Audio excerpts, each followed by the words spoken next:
Bienvenue dans cette nouvelle édition du Non-Stop Info. Au sommaire de l'actualité, le Tchad célèbre ce mardi les 55 ans de son accession à l'indépendance. Un grand défilé militaire et civil est prévu place de l'indépendance à N'Djamena en présence de plusieurs personnalités. Au Niger, l'opposition rejette en bloc le chronogramme électoral proposé par la CENI. Elle exige la tenue d'élections locales avant le scrutin présidentiel. Et puis, 380 millions de dollars pour le financement d'une banque agricole en Tanzanie. Les autorités misent ainsi sur l'agriculture pour dynamiser la croissance économique.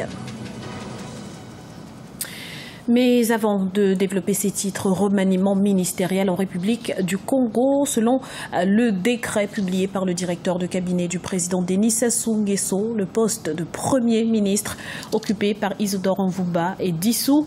La nouvelle équipe gouvernementale comprend 37 membres contre 38, dont l'équipe précédente.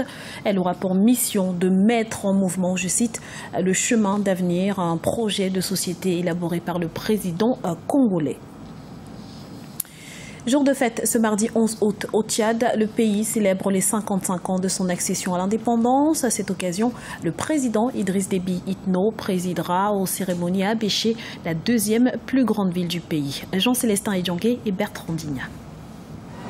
11 août 1960, 11 août 2015. Le Tchad, en Afrique centrale, célèbre ce mardi le 55e anniversaire de son indépendance, dans un contexte de lutte contre Boko Haram. À cette occasion, diverses manifestations sont organisées à travers le pays. Mais c'est à Abéché, la deuxième plus grande ville du pays, que le chef de l'État Idriss Déby Itno présidera aux cérémonies de cette fête nationale. Pour nombre de Tchadiens, c'est aussi l'occasion de faire le point sur les avancées politiques et économiques enregistrées. Cette année, la fête se passe plutôt à l'est du pays, à Abéché, la deuxième grande ville du Tchad. Alors je vous dirais qu'après 55 ans au Tchad, si nous devons comparer le Tchad à un être humain, je dirais que c'est un homme adulte bien mûr. Donc le Tchad, mon pays, est indépendant et souverain. Et sous la clairvoyance de l'homme qui préside les destinées de notre pays, je voudrais dire le camarade Idriss Déby Itno, président fondateur du mouvement patriotique du Salut, président de la République du Tchad, nous allons inexorablement vers l'indépendance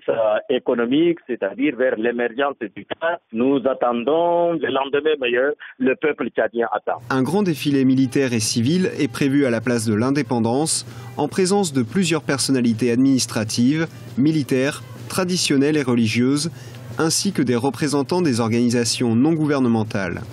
Abéché est la deuxième plus grande ville de la République du Tchad après la capitale N'Djamena et la troisième économiquement. Tout un symbole pour un pays qui a enregistré 7,2% de croissance en 2014, même si les populations n'en profitent pas toujours. Oui, il faut dire que l'indépendance pour les consommateurs tchadiens, il faut dire que les Tchadiens n'ont pas vraiment goûté aux fruits de l'indépendance parce que juste quelques années avant les indépendances, le Tchad a basculé dans des guerres civiles qui ont pratiquement, je dirais, retardé beaucoup plus le développement du pays. Donc aujourd'hui, si les Tchadiens n'aspirent à la paix que depuis, je dirais, 2008, où ils ont senti quelques efforts en matière d'accès aux services de base qui se sont un peu améliorés. Chef-lieu de la région du Ouadaï et du département de Ouara, la ville Abéché est située à plus de 700 km de N'Djamena. Un scrutin local avant l'élection présidentielle, telle est l'exigence de l'opposition nigérienne qui a rejeté ce dimanche 9 août le chronogramme proposé par la Commission électorale nationale indépendante, le jugeant non consensuel. Explication avec Lisa Elsi à Kizimana. L'opposition rejette le chronogramme présenté par la Commission électorale nationale indépendante au Niger. C'est à travers une déclaration publique que la coalition des partis d'opposition s'est exprimée dimanche 9 août. Elle dénonce le calendrier prévisionnel des futures élections présidentielles, législatives et locales de 2016 proposées par la CENI. Et pour cause, il n'y aurait pas eu de consensus. Si tant est qu'on veuille avoir des élections qui soient libres, transparentes, honnêtes, la base doit être claire. Deuxièmement, il y a la CENI.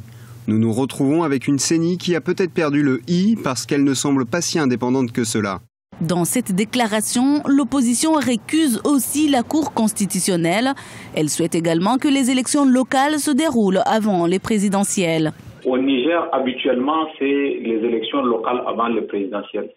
Là, la CENI a inversé le calendrier, sans doute pour faire face, selon certaines sources, à des considérations financières. L'enjeu le plus important pour la CENI qui est en charge de l'organisation des élections, c'est le présidentiel et les législatives, ensuite le local. Mais l'opposition pense que l'organisation de local va permettre d'avoir un indicateur sur le poids de chaque parti. À partir de là, on pourrait voir le poids de chaque formation politique et ça peut refléter la sincérité ou non des élections législatives et présidentielles. Selon le calendrier proposé par la CENI, le premier tour de l'élection présidentielle couplée aux législatives est prévu le 21 février 2016, le second tour au 20 mars, tandis que les élections locales ont été programmées pour le 9 mai 2016. La réintroduction de Madagascar dans l'AGOA commence à porter ses fruits. En un an, environ 6 000 emplois ont été créés et 10 millions de dollars exportés dans le secteur du textile. Pour certains spécialistes, il s'agit là d'un signal fort pour les investisseurs. Rappelons que la Grande Île avait été suspendue de l'Africa Growth and Opportunity Act, l'accord de libre-échange entre les États-Unis et certains pays africains après le coup d'État de 2009. La Tanzanie sera peuplée de 60 millions d'habitants d'ici 2025 contre 40 millions actuellement, d'où l'urgence pour le gouvernement de se pencher sur les défis démographiques. En tête de liste, l'autosuffisance alimentaire, cap donc sur l'agriculture. Deogracias Podo. 380 millions de dollars, c'est le montant du financement que le gouvernement tanzanien prévoit pour la création d'une banque agricole. L'investissement couvrira une période de 8 ans et servira à stimuler la croissance de ce secteur, depuis longtemps marqué par une faible productivité et un manque de financement des principaux acteurs. Le pays table sur une croissance économique de 7,4% en 2015 et veut donc mettre en place un dispositif qui améliorera les performances de ce secteur vital pour l'économie. Environ 75% des Tanzaniens dépendent de l'agriculture pour leur subsistance.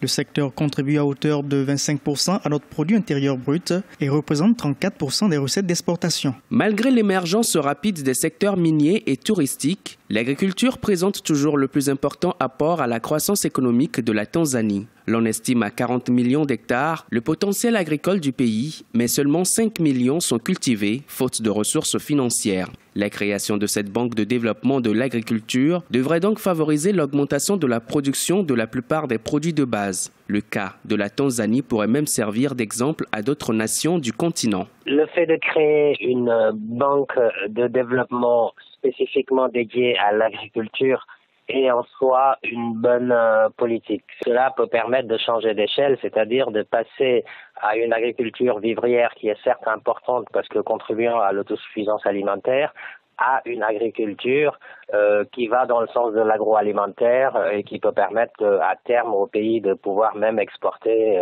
ses produits agricoles. Cela est un exemple pour d'autres pays dans le sens où c'est l'État qui prend l'initiative. Je pense que cela peut être dupliqué et adapté dans d'autres contextes. Selon les objectifs définis par les autorités, la nouvelle banque contribuera à moderniser le secteur agricole en améliorant la productivité et en fournissant aux agriculteurs des financements à court, moyen et long terme. Hormis les rendements du sol, il s'agit aussi de booster la croissance des secteurs comme l'horticulture, la pisciculture et l'apiculture. Et dans le reste de l'actualité, bonne nouvelle pour les combattants du MEND, le mouvement pour l'émancipation du delta du Niger. Le gouvernement nigérian vient de suspendre le gel du programme d'amnistie au delta du Niger. Ce fonds qui, nous vous le rappelons, vise à indemniser les populations qui vivent sur les territoires regorgeants de pétrole au sud du Nigeria était suspendu depuis l'investiture du nouveau président Muhammadu Buhari fin mai 2015. Et c'est ainsi que s'achève cette édition. Nous vous remercions pour votre fidélité.